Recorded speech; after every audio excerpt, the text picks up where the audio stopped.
Using all the skills we've learned up until now, we're finally going to solve radical equations. So that means any equation that has a radical in it. And so we're going to draw upon all those skills of simplifying radicals and multiplying and adding radicals. So let's warm up your brain, do these 3 problems, pause the video, and come back. Number 1 was pretty straightforward. All you needed to do was 17 times 17. This would be the square root of 5 times the square root of 5, which is the square root of 25. Also, you could have realized that this square and that square root undo each other. And squaring this radical makes those undo each other, leaving you with x minus 5, that expression that was inside, finally freed because those are inverse operations.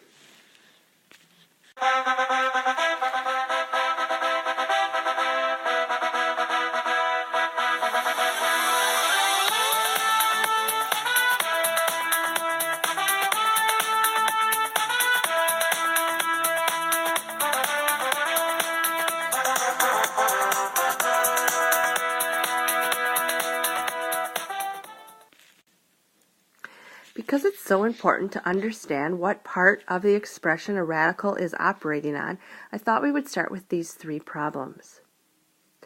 For the first example, it tells you that x is a 36, and you need to understand that x is the only thing underneath that radical. And so you need to see the problem like this. The order of operations tells me I need to do the square root first. You will learn eventually that this radical really is an exponent. I know that's weird right now, but you'll see in Algebra 2. But trust me for now that you need to see the radical as an exponent. So I need to take the square root of 36 to get 6. And then you can do 6 minus 8 and get your negative 2 for a final answer. For the second one, it's just set up differently. They tell us that x is a 20, and so you would operate underneath the radical. Now it's more like a grouping symbol. The 20 plus the 5 happens first, and so you get 25, and the square root of 25 is just 5. In the next example, there's a 2 outside, and it's being multiplied by the square root of 13 plus 3. First, I would clean up underneath the radical as if it was a grouping symbol. And 13 plus 3 is 16. Now the order of operations tells me to do the exponent. So it was grouping symbol, exponent, and then I'll multiply.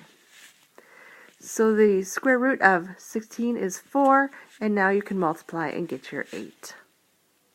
So the order of operations really is at play in these skills here. The steps listed for solving a radical equation are listed on the right-hand side. Your first job is to get the radical alone. And then we undo the radical by squaring it. Both sides, though, because that's the golden rule. Finally, you will solve for x and check your solution. So in this first example, my radical is not isolated, so we need to make that happen. And so this negative 5 needs to be undone. So I will add 5 to both sides. Now you have a isolated radical, so we can undo it by squaring it. And if I do it to one side, I have to do it to the other. The square root of x squared is x, and 9 squared is 81, and so you are done. You can check your answer in case you're one of those people that never want to get one wrong, and that's great.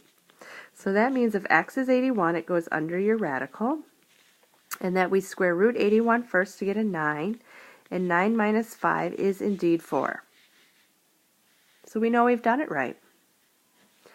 The second example, well, my radical's already alone. Just because there's 2 things under it doesn't mean anything. There's nothing dangling off it with addition or subtraction or multiplication or division.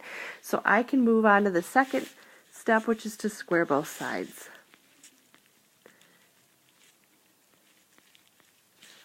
Once I do that, this radical and that square undo each other. They are inverse operations. 4 squared is 16. So now I just need to solve this like a good old one-step problem.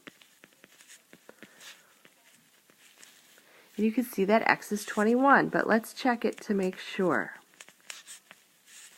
If I put a 21 in for x and subtract 5, 21 minus 5 is 16, and the square root of 16 is 4. So you know you've done it right.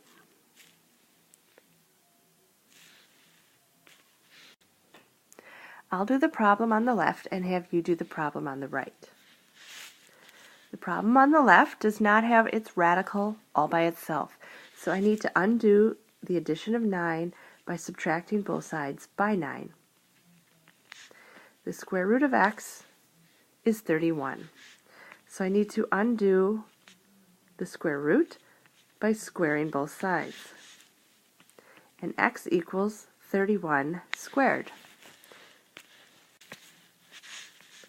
31 squared is 961.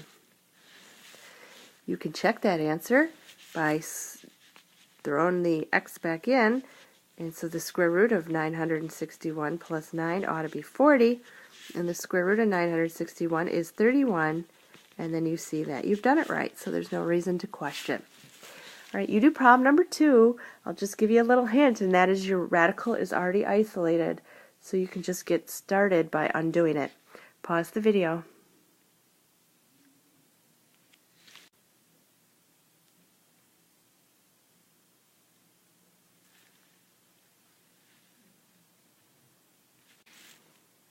Here's another type of problem you'll see, and that is where you'll have a radical on both sides.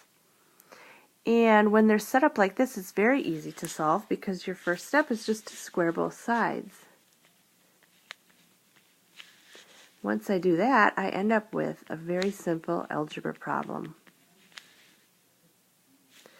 So collecting my like terms, I'm going to bring my negative 3x over here. I'm going to add my 1 to both sides there. Finish by dividing by 2 and see that x equals 5. I would like you to try the one on the right side now. Again, knowing how to start that first step is the hard part, which is really easy, so you're lucky. So pause the video, come back when you're done.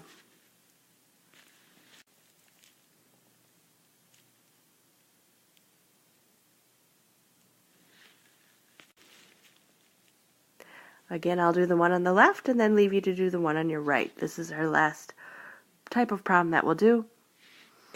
I have a 7, or negative 7, that's dangling off that needs to go away, so I'm going to add 7 to both sides.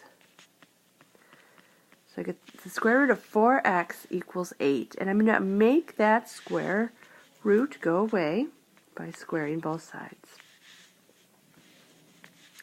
I'll be left with a 4x equals a 64, and then when I divide by 4, I will get an x equals 16.